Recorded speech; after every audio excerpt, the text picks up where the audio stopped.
This week on Culture Q, we're floating into a different kind of storytelling, one that begins with air and ends in emotion. Balloons might bring parties to mind, but in the hands of artist Brian Ward, they become something far more powerful.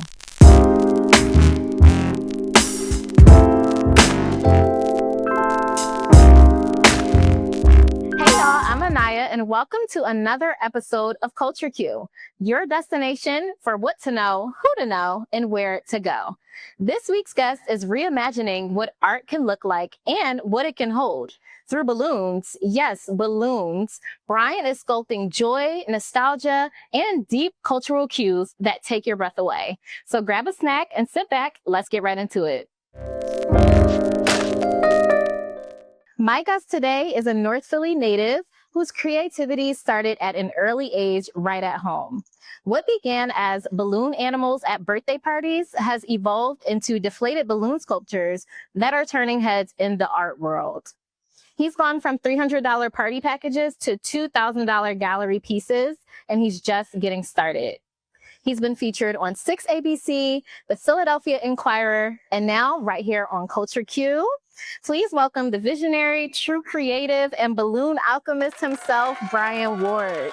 That was a crazy intro. It wasn't really. We had to give you your flowers while you're here. Thank you. How you doing? I'm good. How are you? I'm good. I'm happy to be here. Thanks for having us in your home studio. Of course. I want to hop right in because there's a lot I want to discuss.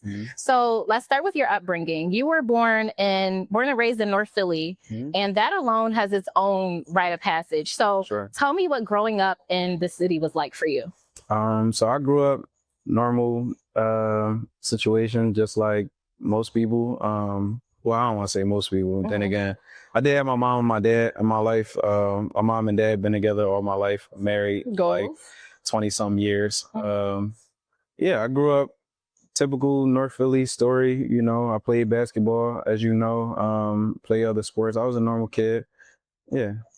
That's decent. So I read that your family also started with like party entertainment, decor, that whole industry. So what was your role in that, being as though you saw your parents doing this in real time? How did that affect your journey and your artwork here today? I think my earliest memory of seeing my family, you know, do stuff in the event planning space probably was when I was in middle school. We had this potluck, and you know, with a potluck you bring a certain type of dish. My last name started with a W, so I always had to bring a dessert. Like desserts was always for like the WXYZ kids. When they run out of everything else. Yeah, so my dad was always the one like making cakes and stuff, and that's probably like my earliest memory. It's crazy. I ain't never think about that until right now, but years later, like as I got closer into like high school and things like that, my dad started doing more cakes, bigger cakes. Like for example, like a big card. Like my dad made a card out of cake, you know, and put my little sister in the card cake. So it was big enough for your little sister to fit in. Yes. I want to literally. Yeah, it was like a big pink like Bentley card cake. But I say all that to say, my dad was doing baking and my mom was doing event planning at the time. And those was my early memories. Like I grew up in a crib where we had 3 refrigerators. You know, my mom had a bunch of event planning stuff like all over the dining room table, just around. So like me growing up, it was not normal. Like I just seen event planning stuff, cake stuff all the time, for sure. That's really decent. So I also read that you were doing like balloon animals and balloon sculptures at parties. Yeah. How did that turn into your canvas art? Like how did that shift happen? About how I even got into balloons, period. Yeah. I was just trying to get some money. What happened was like I was into clothes in 8th grade, and you know, like 8th grade days, we was into like Abercrombie and Hollister, your Polo and all of that stuff.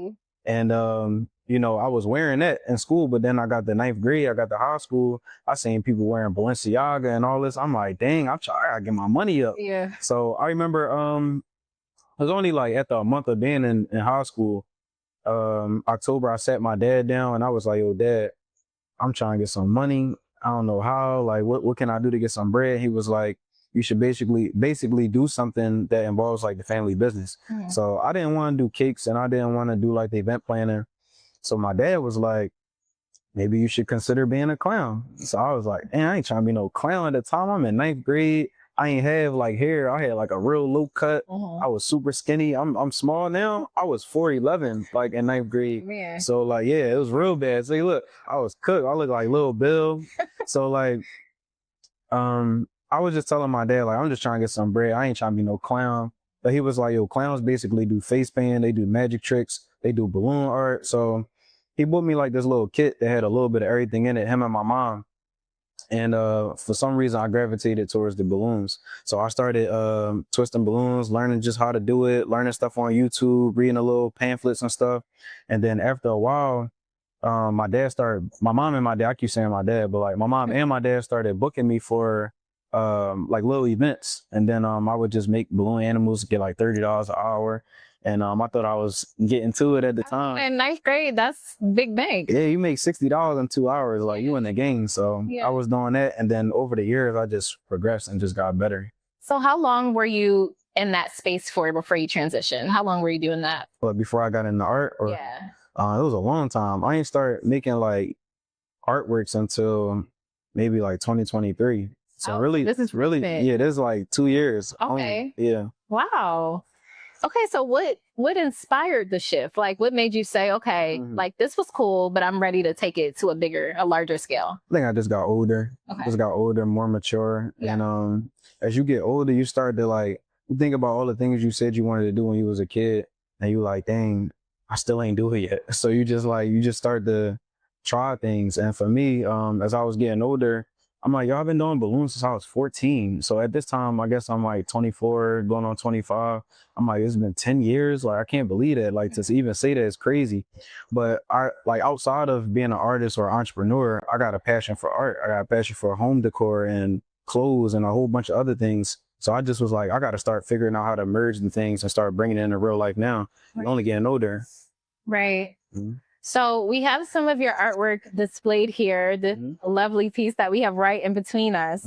Walk me through your creative process. So when you're working with deflated balloons, paint, glue, all of it, where do you start? Do you already have the vision of what you want to create in your head, or do you just feel the vibes and go that way? No, that's where it starts. I'm not one of them kind of artists like where I can just pull out a canvas and just create. Like, that's not me. Yeah. Like, I'm more like, I'm a visionary type of person. I'm very visual. Like, I got to see it in my mind first before I can even start. And maybe like sometimes that can slow you down. But for me, the reason why I even started making these was I was sitting in my room and I'm so like minimal. I just got like a bed in there, a mirror and a TV. And I was looking at my wall one day and I'm like, dang, it's just so plain in here. Like, I got gray rug, black wall. I'm just like, yo, I need something else, like a pop of color. So Yeah. I was thinking of stuff. I had ideas to like do a canvas, but I just couldn't think of anything. Then I was like, I should start doing like something with sculptures or something, but I couldn't think of what kind of sculpture. Basketball was like the first thing to pop into my mind. And then when I started making the first one, I was like, dang, I should make more. I should probably do like 10 or 12. And I just kept making them. And the more I worked, the more like ideas started to make more sense to me. Yeah. So you mentioned the basketball one. Is that the first piece that kind of kicked it all off for you? What was that first piece that you... No, I mean, so this ain't even out yet. So people don't even know. Exclusive. Like, yeah, so this is new. Sure. Okay. Yeah. Okay. So like the very first thing I made, so in 2023, obviously I was running a balloon decor company. So people know me for doing birthday parties and events and stuff like that. But I just always felt like I had more to offer. I just didn't know what. And I didn't go to school for art or anything. So I'm like, I didn't know how to make the connection or like translate into this. Right. So I just started studying more and just like diving into it just deeper and just taking it more serious.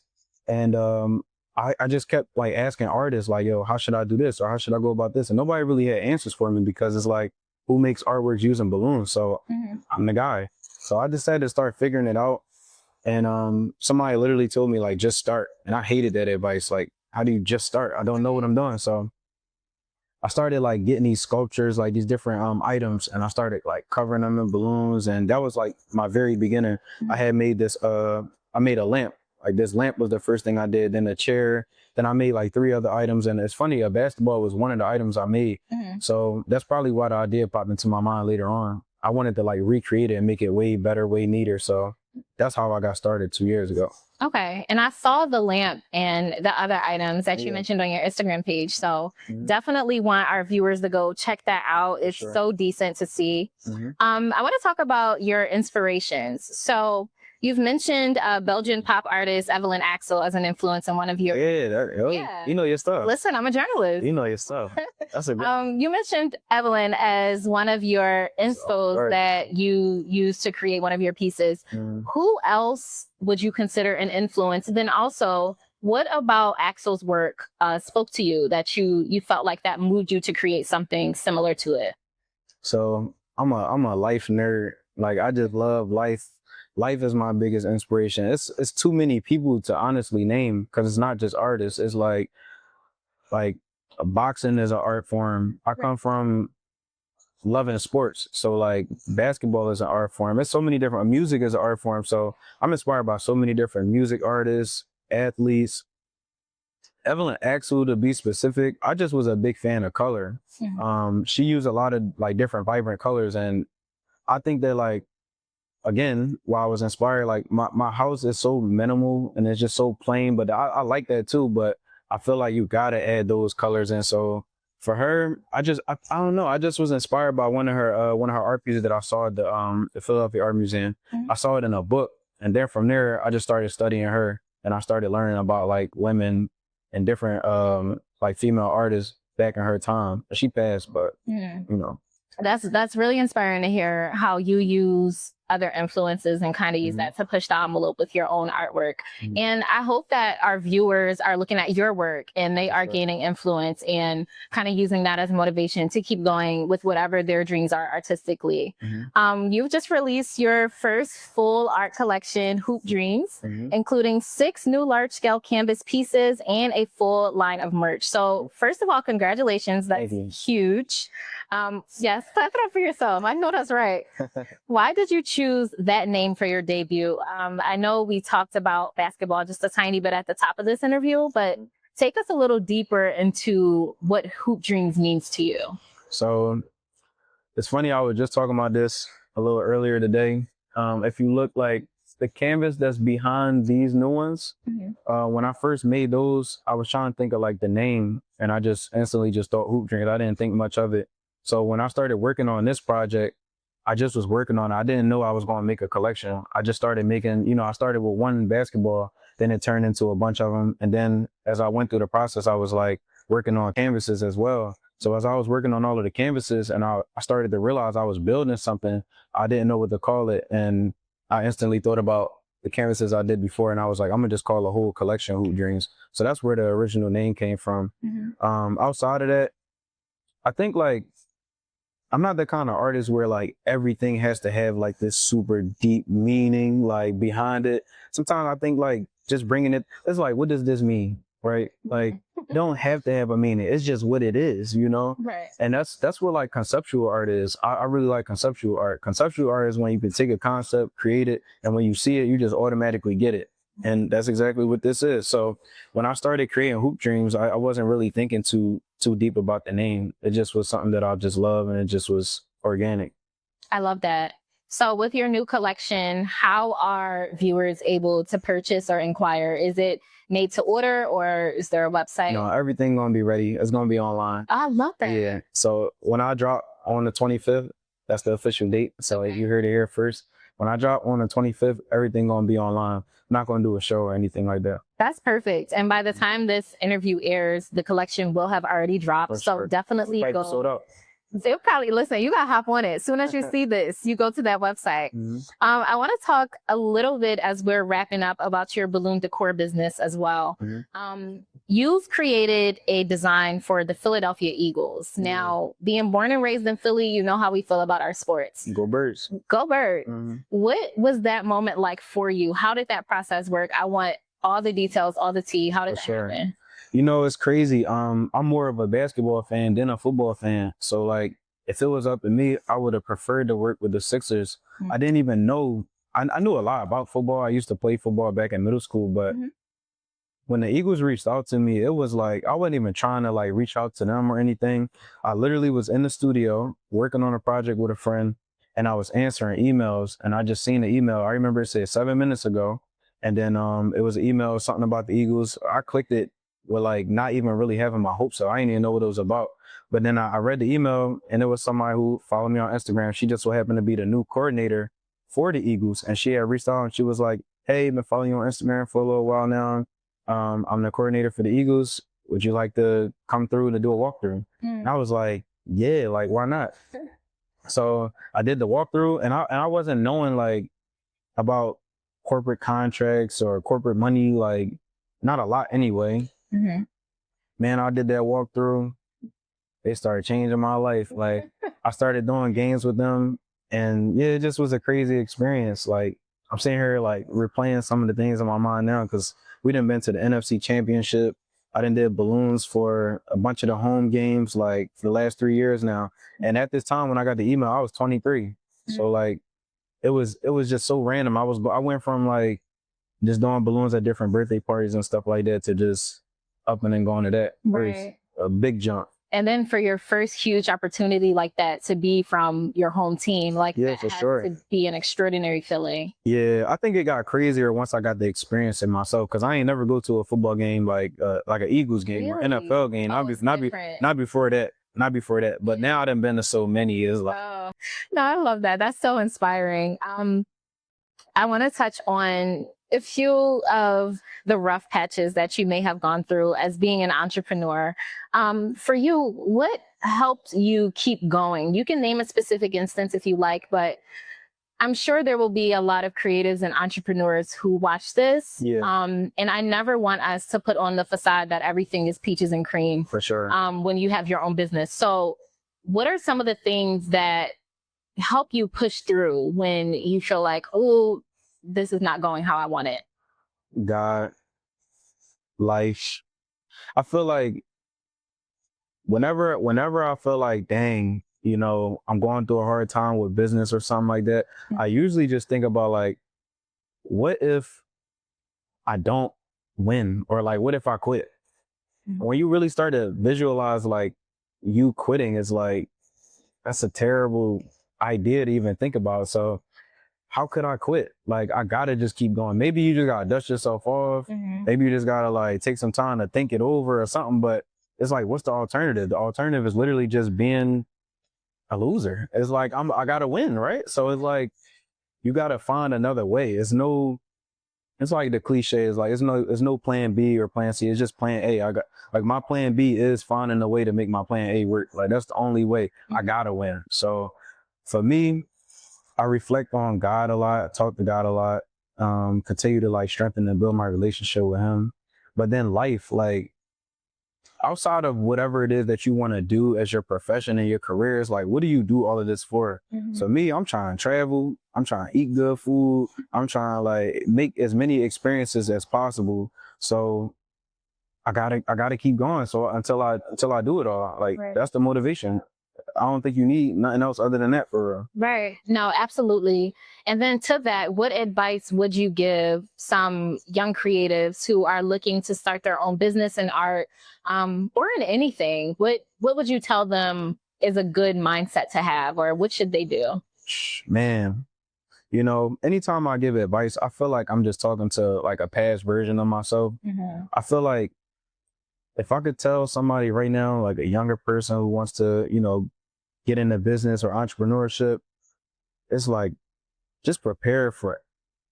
You can't even prepare. I want to say prepare for the worst, but just buckle up and like get ready for the ride because it is not easy. I think that like a lot of people do glamorize entrepreneurship, but it is not for the weak.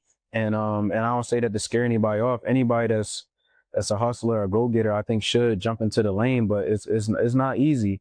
I think you're just gonna have to just enjoy the journey because you're gonna face so many pitfalls. Like I know we talked about it a little bit earlier, but like I done like bought a truck and it done broke down on the highway on the way to jobs. I done had people burn me out of money. Like it's a bunch of terrible feelings and things that you go through, but it sounds kind of corny or cliche, but like as you get older and you learn from those experiences, you're able to really look back and be like, man, I'm glad that happened. And it's funny because somebody who probably never went through this stuff probably like, how you glad that like your truck broke down? And it's like, no, I'm glad because I learned all of this stuff from it. So now when bad things happen to me now or like happen in entrepreneurship, I'm like, that's cool. Like I already know I'm gonna get through this because I get through everything. Like that's just, yeah, that's what I would say, man. Like it's too much advice I can give to somebody who claim they want to be an entrepreneur. It's gonna be some hard days for sure. No, I love that. So basically, keep going. Like, don't give up. That's it. If it's your dream, then do what you need to do to see that dream through. Brian, you are an amazing guest. Thank you so much. It's over? It's over. Oh, all right. See, it wasn't bad. Yeah, that's a good Thank you so much for being on Culture Q, for being one of our first guests on Culture Q. We can't wait to see what happens with your business and to support it to the fullest. Absolutely. Make sure you guys shop Hoop Dreams. The collection is out right now. Go support Brian. Thank you so much. Let's do it. Now listen, I couldn't sit down with the balloon artist and not try to make a little balloon art of my own. So Brian's about to walk me through my very first balloon twist, I guess we can call it. Prepare for me, y'all, because I heard this is not easy. Yeah, it's not easy. Okay, let's hop in. All right, so we're gonna make a sword. Okay. Because that's super easy. Okay. I hope. So, all right, you're gonna get your balloon pump and you're gonna get your balloon. Doesn't matter what color. No, you can pick whatever color you want. I'm gonna do pink. I'm gonna do the blue, John. All right. So then you put the pump on the nozzle, but you gotta hold the balloon on there like this. Uh-huh. And then you start to blow it up. Oh no, you gotta get your posture right. So I would go left hand under. All right. Okay. Just mock me.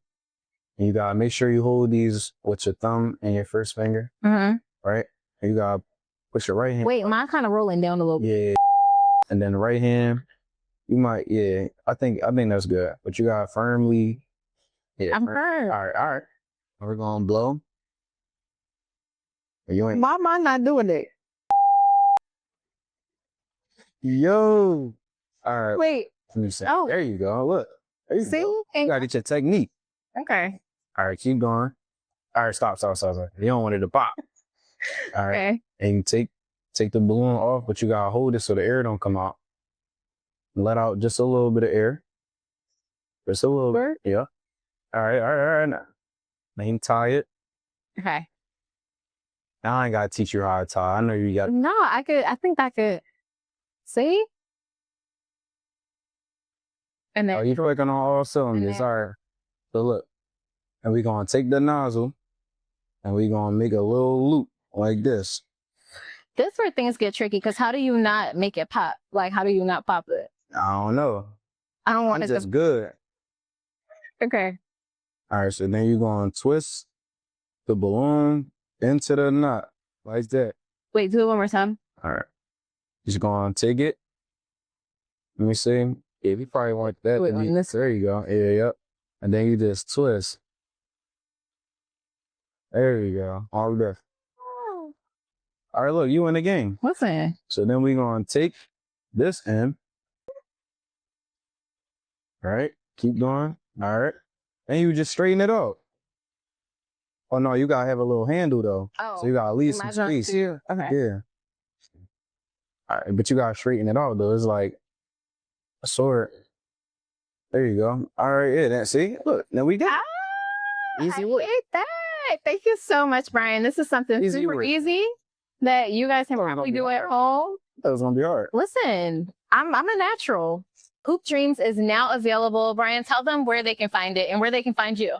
Yeah, so my Instagram name is @myfirstname Brian, and all my other socials is last name Ward. The collection gonna be on the website www.lastnameward.com. Perfect. www.lastnameward.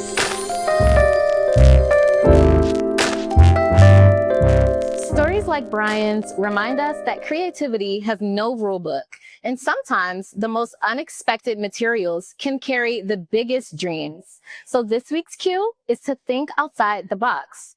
Let your ideas rise, twist, and transform. Whatever it is you've been holding on to, go after it loudly, boldly, and joyfully. And I myself will take that same advice. Thanks for watching this episode of Culture Q.